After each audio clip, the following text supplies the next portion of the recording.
प्रतिसाद तुम्ही बघताय, हा मागून आवाज बघताय. जर सभेला यायचं असेल तर तुम्ही अशा प्रकारेच त्यांना जास्तीत जास्त खिचून आणू शकता. आता सध्या तरी जेनझींना वापरून त्यांनी पॉलिटिक्स खेळल्यासारखं असं काही लोक म्हणतात. महिलांसोबत ज्या प्रकारे कनेक्ट करतायत ते मला खूप जास्त आवडले. काही विद्यार्थिनी आज आहेत, त्या ज्या प्रतिसाद देतात त्याच्यावरून तुम्हाला लक्षात आलं असेल की पुढे देशात काय येणार आहे. जेनझीचा हा राग राहुल गांधींच्या या सभेच्या मार्फत सरकारला दिसून येईल. नमस्कार, तुम्ही बघताय थिंक टीव्ही आणि माझं नाव आहे नेहा सराफ. आज तारीख आहे 22. काही वेळापूर्वीच राहुल गांधींची सभा ही पुण्यामध्ये झाली. छात्रों के गूंज या नावाने त्यांचा कार्यक्रम जो आहे तो झालेला आहे. साधारणपणे काँग्रेसचा अंदाज होता की 15,000 विद्यार्थी या कार्यक्रमाला येतील आणि त्याहून अधिक प्रतिसाद मिळाल्याचा दावा हा काँग्रेसने केलेला आहे. नेमकं या कार्यक्रमामध्ये काय काय घडलं, राहुल गांधी काय काय बोलले आणि या सगळ्याचा राजकीय अर्थ काय घ्यायचा, चला तर बघूया. राहुल गांधी आले या सभेला आणि त्यांचा पहिला शब्द होता टुडे आणि त्याच्यानंतर त्यांनी बोलायला सुरुवात केली. जवळपास 50-60% ते इंग्लिशमध्ये बोलत होते आणि जवळपास तेवढेच टक्के मध्ये मध्ये हिंदी आणि इंग्लिश असं मिक्स त्यांची सगळी भाषा होती. मी का हे सगळं सांगते कारण जेनझीला ते संबोधित करत होते आणि यापूर्वीच्या ज्या त्यांच्या छात्रों की गूंज झाल्या वेगवेगळ्या शहरांमध्ये देशातल्या, प्रत्येक वेळी वेगळा प्रॉब्लेम, वेगळा वयोगट त्यांनी टार्गेट केलेला होता आणि यावेळेस तरुण मुली किंवा विद्यार्थिनी यांच्या अडचणींवरती ते बोलले. कार्यक्रमाचं स्वरूप फार साधं होतं. 2 ते 3 विद्यार्थिनींचा गट हा वरती येत होता आणि त्या मुलींना त्यानुसार विषयांवरती अडचणी विचारल्या जात होत्या. मुलीच्या आयुष्यामधले किंवा महिलेच्या स्त्रीच्या आयुष्यामधल्या प्रत्येक फेजमध्ये तिला ज्या ज्या अडचणी येतात, मग डिसरिस्पेक्ट सारखी गोष्ट असेल, अनादर होतो, काही वेळा हिंसा होते, शिक्षणामध्ये तिला अडचणी येतात, तिला दुय्यम स्थान दिलं जातं किंवा घरगुती हिंसाचारासारखा विषय आहे किंवा गडचिरोलीच्या मुली आलेल्या होत्या, पुण्यातल्या मुली आलेल्या होत्या, दिल्लीमध्ये शिकणाऱ्या मुली आल्या होत्या. संपूर्ण देशातून म्हणजे फक्त पुण्यासाठी कार्यक्रम नव्हता तर देशभरातल्या विद्यार्थिनी या स्वतःचे प्रश्न तिथे मांडायचा प्रयत्न करत होता आणि त्याद्वारे मी परत शेवटी तुम्हाला सांगणार की यातनं आपल्याला पॉलिटिकल इन्स्टिंक्ट काय घ्यायचं, पण अशा पद्धतीचे कार्यक्रम आता भारतातले नेते करायला लागलेत. ही फार आशेची गोष्ट आहे आणि इंटरेस्टिंग गोष्ट आहे. आता ह्याच्यातला एक दुसरा मुद्दा मी तुम्हाला सांगते. या संपूर्ण कार्यक्रमाला मुलं सुद्धा होती, पण मधल्या पेंडलमध्ये मधल्या भागामध्ये सगळ्या मुली होत्या आणि आजूबाजूला त्याच्या सगळ्या बाजूने ही मुलं उपस्थित होती. अनेकदा मुलांना सांगितलं गेलं की तुम्ही मुलींना जागा द्या आणि तशी जागा होत होती. कुठल्याही प्रकारची तशी हुल्लडबाजी झाली नाही.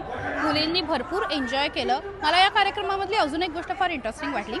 सुरुवातीला एका मुलीने एक 4-5 रॅप सॉन्ग प्रेझेंट केले. ओके, मुद्दा नंबर 1. दुसरं काय झालं तर एक गायिका आली आणि तिने पंजाबी आणि हिंदी गाण्यांचा तडका अशा पद्धतीने सगळे डान्सवाले गाणे तिने गाऊन दाखवले. त्याच्यानंतर एक गाण्याचा देशभक्तीपर आणि महिलांसाठी ताकद असणाऱ्या गाण्यांचा, त्यांना प्रेरणा देणाऱ्या गाण्यांचा एक नृत्याचा आविष्कार झाला. या सगळ्यामध्ये मुलींना कुठेही बोर होणार नाही हा पहिला प्रयत्न होता. कुठेही त्या मुलींना वैताग येणार नाही असा पहिला प्रयत्न होता. पण दुसरा जो प्रयत्न होता की त्यांच्यामध्ये कुठेतरी ती गोष्ट जागावी, त्यांच्यामध्ये कुठेतरी स्फुल्लिंग चेतावं आणि ती प्रेरणा घेऊन मुली जाव्या. अगदी सोप्या भाषेत सांगायचं झालं तर एखादी व्यक्ती जेव्हा मूड हळूहळू सेट करते आणि त्याच्यानंतर राहुल गांधींची एंट्री झाली, माइंडसेटमध्ये त्या मुली ऑलरेडी तयार होत्या की आपल्याला काहीतरी इंटरेस्टिंग ऐकायला मिळणार आहे आणि तसंच इथे बघायला मिळालं. गाणी झाली आणि मग मुलींनी छान तुफान डान्स केला, एन्जॉय केलं. सो हे राजकीय पक्षाचं नेहमीचं कल्चर नाही. तर मग अशा पद्धतीने जेव्हा सभा होतात त्या तुम्हाला कमी बोरिंग वाटतात किंवा त्या जास्त चांगल्या वाटतात? आणि आजच्या जेनझीजला आपण बोलू शकतो, जर सभेला यायचं असेल तर तुम्ही अशा प्रकारेच त्यांना जास्तीत जास्त खिचून आणू शकता असं मला वाटतं. आणि हा जमाना वेगळा आहे त्यामुळे तुम्ही टिपिकल सभा घेऊन काहीच होणार नाही आणि त्यांनी आपले यूथ पण जास्त प्रेरित होणार नाहीयेत. आणि हे जे कॅम्पेन सुरू केले राहुल गांधी सरांनी ते खूपच छान आहे आणि स्टँड आउट होत आहे. हे सगळ्या पॉलिटिकल पक्षांच्या व्यतिरिक्त हे खूप छान वाटलं मला. कसा वाटला कार्यक्रम आणि काय तुझी पहिली रिॲक्शन? खूप छान होतं. खरं तर त्यांनी हे जे कॅम्पेन सुरू केलं आहे खूप फायदेशीर आहे आणि ते महिलांसोबत ज्या प्रकारे कनेक्ट करतायत ते मला खूप जास्त आवडलेलं आहे.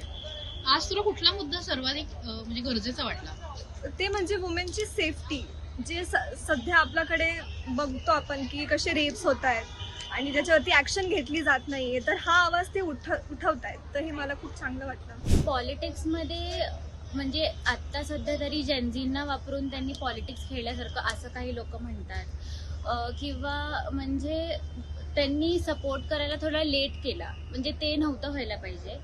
आणि म्हणजे सगळं लाठी चार्ज वगैरे जे काही मुलींना मारलं, हे सगळं जे काही चुकीचं झालं ते सगळं झाल्यावरती त्यांनी आवाज उठवला. आणि जे काही रील्स वगैरे पोस्ट केले, जे काही मीटिंग्स घेतल्या ते त्यानंतर झाल्या. तर ते तसं नव्हतं व्हायला पाहिजे. आणि असं हे जर राहुल गांधी सर असले असते त्या पोझिशनवर तर हे असं झालं नसतं असं मला वाटतं. प्रतिसाद तुम्ही बघताय, हा मागून आवाज बघताय जर येत असेल आता या माईकमध्ये.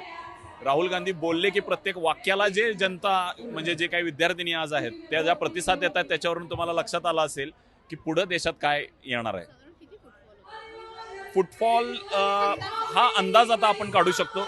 माझा अंदाज आहे 50,000च्या आसपास. ग्राउंडची कपॅसिटी खूप मोठी आहे आणि ग्राउंड जर फुल भरला असेल तर ते 50,000च्या आसपास असले पाहिजे, हा माझा अंदाज आहे. ज्या पद्धतीने तरुणी रिस्पॉन्स देत आहेत, तुम्ही इमॅजिन केलं होतं महाराष्ट्रात असं काही होईल? ज्या पद्धतीनं जेनझीचं आंदोलन दडपण्यात आलं त्यावेळी मला असं वाटलंय की जेनझीमध्ये प्रचंड राग आहे. मला वैयक्तिक अपेक्षा होती की जेनझीचा हा राग राहुल गांधींच्या या सभेच्या मार्फत सरकारला दिसून येईल. राहुल गांधींनी फक्त यावेळी 3 जे काही आजपर्यंत त्यांचे छात्रोकी गुणचे कार्यक्रम झाले त्या तिन्हीमध्ये वेगवेगळे टॉपिक होते. आज विद्यार्थ्यांनी स्पेशल तुम्ही बघाल, अगदी मुलगी लहान असल्यापासून ते पितृसत्ताक पद्धतीमध्ये काय ती प्रॉब्लेमला फेस करते, या सगळ्या प्रश्नांची आज राहुल गांधींनी या देशासमोर मांडले की स्त्री कशा कशातून जाते. आम्हाला खरंच अपेक्षा होती की असा कुठलाही नेता भारतात इतका सुशिक्षित नेता झाला नाही ज्यानं स्त्रियांसाठी एक स्पेशल, मुलींसाठी त्यांच्या शिक्षणासाठी त्यांच्या आयुष्यावर एक इतकी मोठी सभा घेतली. मला खरंच अपेक्षा होती की जोरदार प्रतिसाद मिळेल आणि त्या मानानं त्याहून दुप्पट प्रतिसाद मिळालेला. आता या सगळ्या कार्यक्रमामध्ये राजकीय काय घ्यायचं, तर राहुल गांधी म्हणाले राजकीय काहीच नाही.